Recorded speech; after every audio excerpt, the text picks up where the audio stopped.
What's going on, you guys? So, Grand Tactician posted their first update to the game since I believe like around Christmas. So, I'm very eager to find out what new enhancements and new updates that are coming up around the corner here. So, gentlemen, February 21st brings more player requested features as the recruitment system is upgraded with an option for faster creation of units and policies are overhauled. Since January, the 1864 campaign was added along with performance improvements and a lot of other changes, big and small. Let's take a look at the most important ones. All right, let's take a look at this. Ooh, that's new right there. This thing right here. Transfer upgrade. Those are new. I like that.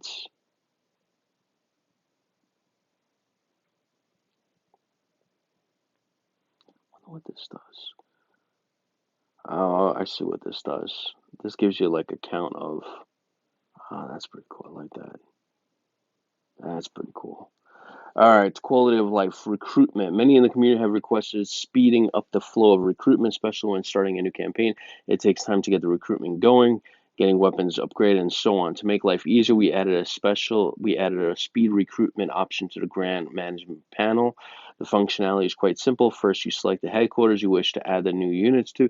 Then in quick recruitment options, select the number of units per type to be recruited. You could also change the initial strength of the units from 50% to 75% to full 100%. I really like the fact that you can actually do that.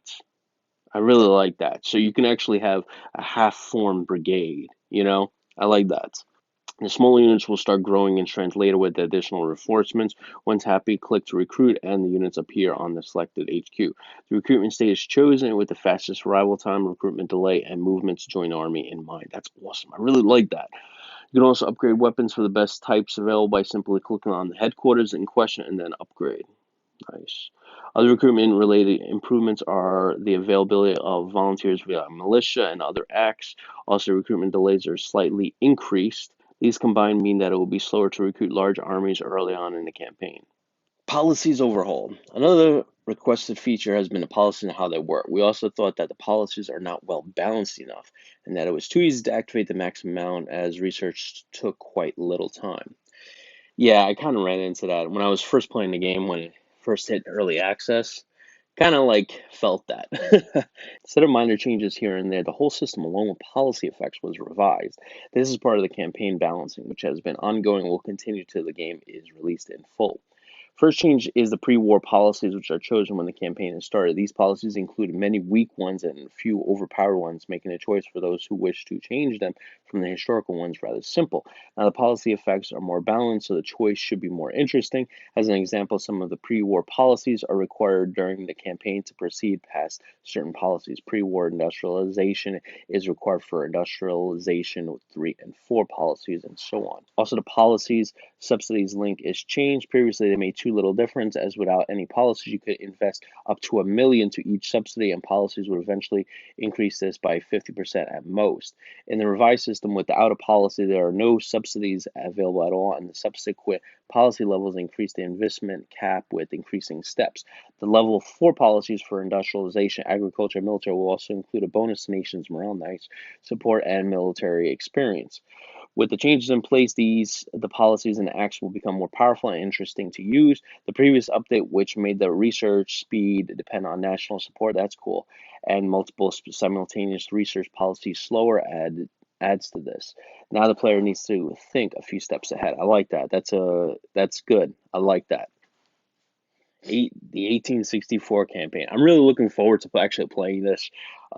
Mainly because I love like playing as the underdog, right? Like when the side is on the ropes and see if you can kind of come out of it. So like I always wanted to play a game where you're the lead at Appomattox, right, and see if you could actually still win the war, which is probably like 0.0001 possibility, right? But it's interesting to see who actually could do it. The late war campaign that was added in January kicks off right before the Overland campaign and Atlanta campaigns commenced. Lieutenant General Grant, now in command of the Union armies, has the task to end the war preferably before the presidential elections of 1864 in November. Previous summer, Lee was defeated at Gettysburg and Grant captured Vicksburg, but this does not mean the Confederacy is beaten. The main forces in the campaign are those of Grant, Lee, Sherman, Johnston, Banks, Kirby, Smith, and Butler, and the fighting ahead would be the bloodiest during the war. With the new campaign, we also updated the campaign map, and the number of commanders available within the game files has been bolstered more than 1,700. That's insane amount of campaigns. Oh man, that's an insane amount. Other changes. All right, so let's take a look at some of these other changes. Performance increased with plus 10 FPS on average, which is good. I like that. More FPS is always good, right? First steps with scalable UI, some UI improvements with high resolution screens, fog of war calculation change to instant when loading a campaign battle, fix for blurry screen after a fresh install, battle type improvement with defense operations change initial deployment, AI use of cavalry improved, that's good, rebalancing unit routing and army retreats that should lead to less casualties per battle, especially early in the campaign when units are green. Terrain now blocking combat and command radius of army. Mountain ranges now block arrival of reinforcements. That's good. Improved AI defense operations near capital system, near capital city. That's good. Changing raiding functionality so that raiding armies can no longer capture the terrain. Infrastructure is burned only when the combat radius of the unit, and the raiding armies will skirmish with all enemies within the combat radii. Before Military 2 policy, only early armies can be formed. If their policy, grand armies with multiple cars can be formed. Grand armies made more flexible, rebalancing of command radii of armies. Good. Add a large number of Grand Herald news from the Civil War and around the world for more further immersion. That's good. All right, next steps. The war continues to get the game ready with recent feature updates. Focus is back in fixing bugs reported by the community. In the background, we are writing a proper game manual, creating more battle maps. I really like the battle maps. I think that's very important. Preparing new tutorial videos and improving the gameplay experience with fixes to most requested topics such as campaign and battle retreat routes. That's awesome. I really think that's important as well. Melee and surrendering in battles. So all that's very important because there was a lot of times when I fought a battle and the enemy unit would actually go through my lines to retreat, and it's like, you wait, I don't understand. So for you to retreat, you're going into my lines, which was really weird. And then melee and surrendering in battles. Surrendering was I noticed was a problem because I would surrender an enemy unit and they would still fight and fight and fight, and so like it took forever. But I haven't played Grand Tacticians Civil War in, I think, a few months. I'm actually waiting for the vanilla release.